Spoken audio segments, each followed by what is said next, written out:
구계명입니다. 이웃에 대하여 거짓 증언하지 말라, 거짓 증거하지 말라 하신 말씀입니다. 우리가 거짓을 말할 때 그것을 거짓말이라고 하죠. 거짓말과 거짓 증거, 거짓 증언은 둘 다 거짓을 말한다는 점에서는 같은 말입니다. 근데 이 둘을 좀 구분하면 거짓말은 그냥 거짓을 말하는, 그러니까 모든 거짓말을 통칭하는 그런 것이라면, 이 구계명에서 이 신명기 5장 20절에서 이웃에 대하여 거짓 증거하지 말라, 거짓 증언하지 말라 하신 것은 법정에서 사용되는 일종의 전문 용어에 해당된다고 볼 수 있습니다. 다시 말하면 위증하지 말라 하신 그런 말씀입니다. 여러분, 요즘도 재판에서 사람들의 증언이 중요할 것입니다. 굉장히 중요하겠죠. 당시에는 어떤 사건이 발생했을 때 요즘처럼 체계적인 수사 방법 또는 과학적인 기법 또는 절차 이런 게 거의 없던 그런 시기였기 때문에 거의 절대적으로 중요한 게 그냥 사람들의 증언입니다. 사람들의 증언에 따라서 그냥 결정이 되는 거, 거기에 거의 의존되어 있는 거죠. 그래서 여러분, 성경에 보면 두 증인 이런 얘기 아마 많이 들어보셨을 것입니다. 한 명의 증인으로는 안 되지만 두 명이 같은 것을 말하고 증거하고, 또는 세 사람이 증언하면 그것은 입증이 된 것으로 결정하는 그런 방식이었습니다. 신명기 17장 6절 말씀 한번 보실까요? 한참 뒤에 나오겠습니다만 이 말씀 보면 죽일 자를 두 사람이나 세 사람의 증언으로 죽일 것이요, 이렇게 되어 있습니다. 한 사람의 증언으로는 죽이지 말 것이며 라고 합니다. 이처럼 사람들의 증언은 굉장히 중요했고요, 결정적이었고 그것으로 결정이 되어버리는, 그만큼 위증은 심각한 문제가 될 수 있습니다. 만약에 여러분, 이 두세 사람의 증인들이 서로 입을 맞춰서 작심하고 위증을 한다고 하면 그야말로 심대한 일이 되는 거죠.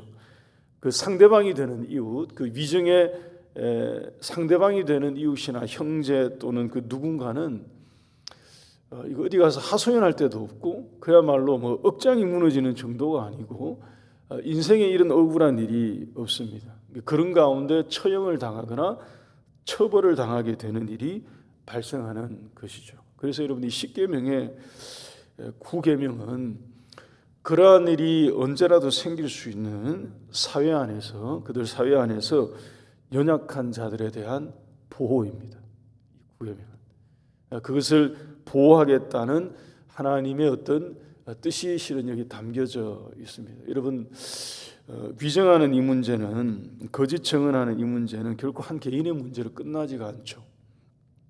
가나안 땅에 들어가서 정착할 이스라엘 공동체 전체에 일종의 큰 위협을 가할 수 있는, 왜냐하면 사회적인 신뢰 또는 질서를 무너뜨릴 수 있는 거기 때문에 개인의 문제로 이게 멈추어서지가 않습니다. 그래서 여러분, 하나님은 한 번 더 말씀드립니다만 이스라엘 공동체가 가나안 땅에 들어가서 건강한 공동체로, 거룩한 하나님의 나라로, 신실한 나라로 세워지기를 원하셨기 때문에 10가지 계명에 이것을 포함시켜서 금지시킨 것으로 우리가 봐야 할 것입니다. 따라서 이 위증하는 자에 대한 처리와 처벌도 굉장히 엄중했습니다. 여러분, 예를 들어서 이웃에 대한 어떤 증언으로 그 이웃이 사형에 해당하는 처벌을 만약에 받게 되는 경우에, 그런 경우가 생기면 그 사형을 집행할 때 어떻게 하라고 말씀을 하시느냐 하면,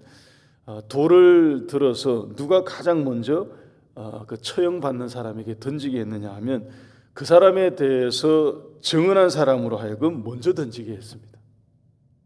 굉장히 이게 엄한 절차 될 수 있죠.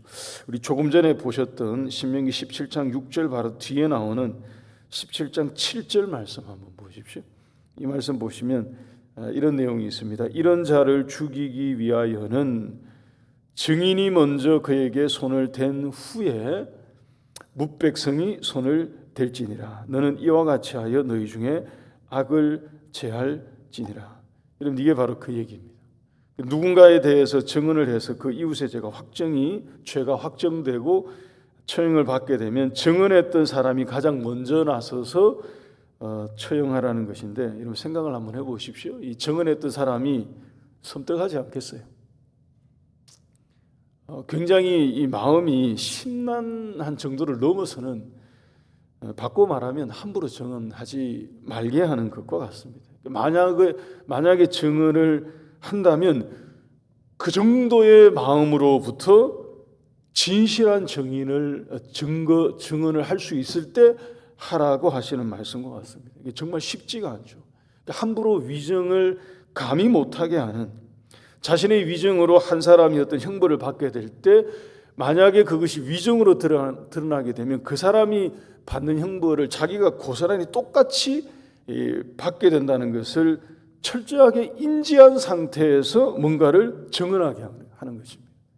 거짓 증언 자체가 굉장히 어렵게 만들어 놓은 것입니다. 하나님이 율법의 이 말씀을 주실 때 흐트러 주실 말씀이 아니죠.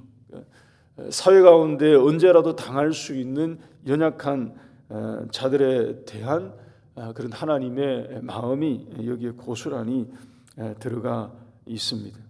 그래서 위증을, 이 거짓 증언을 여러분 살인하는 것에 준할 정도로 하나님께서 실은 이 문제를 다루고 있죠. 왜냐하면 돌을 들어서 이 증인이 먼저 쳤는데 만약에 위증이에요. 그럼 이 사람은 살인죄를 범한 것과 사실 같은 게 되어버리거든요. 우리 말씀 한 구절 더 보시면 신명기 19장 18절과 19절 한번 보십시다. 제가 읽어드리겠습니다. 재판장은 자세히 조사하여 그 증인이 거짓 증거하여 그 형제를 거짓으로 모함한 것이 판명되면 19절에 그가 그의 형제에게 행하려고 꾀한 그대로 그에게 행하여 너희 중에서 악을 제하라. 이게 설명드린 바로 그것입니다. 위증으로 어떤 일을 도모하려고 한 것이 드러나면 그 꾀한 일에 상응하는 대가를 고스란히 돌려주도록 한 것입니다. 한 번 더 말씀을 드립니다.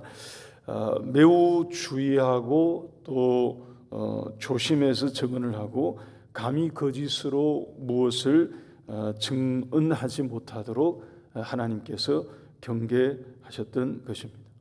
이 9계명이 바로 그런 계명이에요. 그러면 여러분, 이 9계명을 오늘날 이 시대를 살고 있는 우리 성도들이 우리에게 적용하고 그리고 유의하여 지키기 위해서는 어떻게 하면 될까? 여러분 생각해 볼 때 우리가 한 구절을 기억하면 좋을 것 같습니다. 에베소서 4장 25절 말씀 한번 보십시다. 에베소서 4장 25절 우리 같이 한번 읽으실까요? 시작.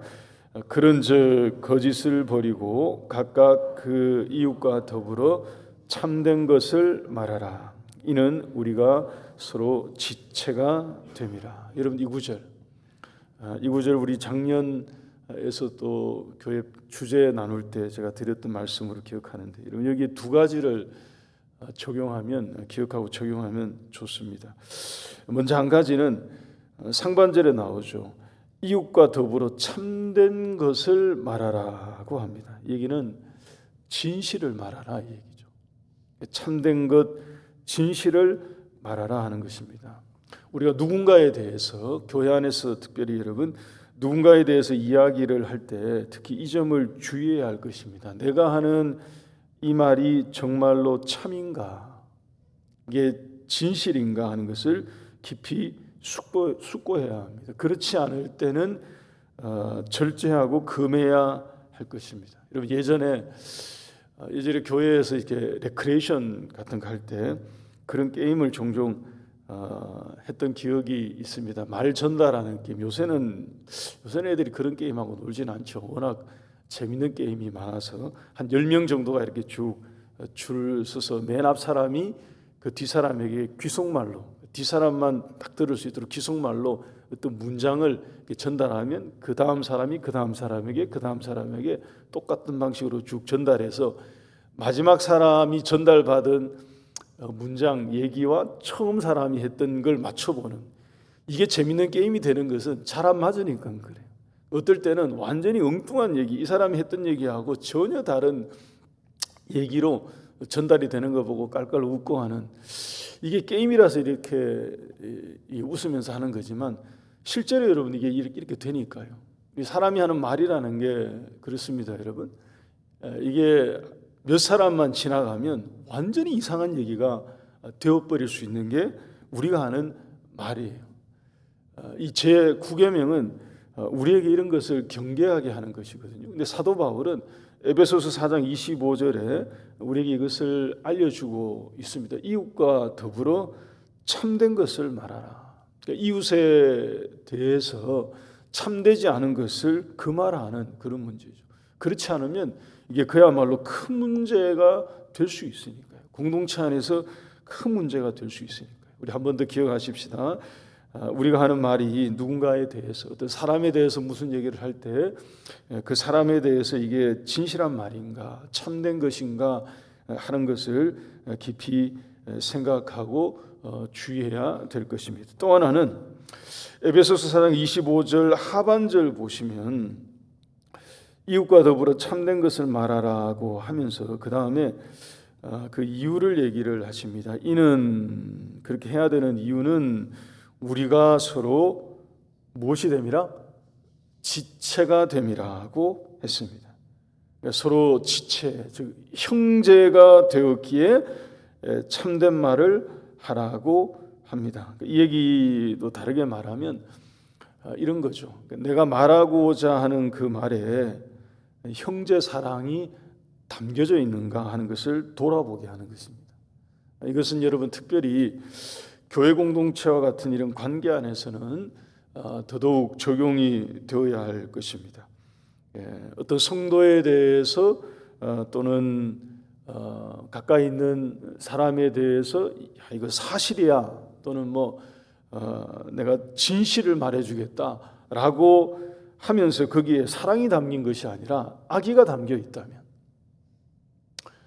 내가 사실을 알려줄게라고 하면서 그게 형제 사랑의 마음으로 정말로 위하는 어떤 그런 마음이 아니라 무엇인가를 좋지 않은 의도를 가지고 들추어내기 위해서 말하고자 하고 생각한다면 여러분 그것은 하나님 앞에 온전한 진실이나 참된 것에 해당되지 않을 수 있습니다. 왜냐하면 하나님의 목적은 결국 살리는 데 있기 때문에 그래요. 죽이는 데 있지 않고요, 살리는 데 있기 때문에 우리가 잘 생각해야 됩니다. 말씀에 비추어서 이것을 주의 깊게 우리가 돌아봐야 하는 것입니다. 여러분 이 9계명, 오늘 들은 이 말씀, 이 9계명을 바르게 이해하고 적용해서 교회 안에서 성도 안에 또 가까운 이웃들 사이에 우리 형제들 사이에 더불어서 참된 것을 말함으로 형제 사랑을 이루어가는 우리 모두가 될 수 있기를 바랍니다. 기도하겠습니다.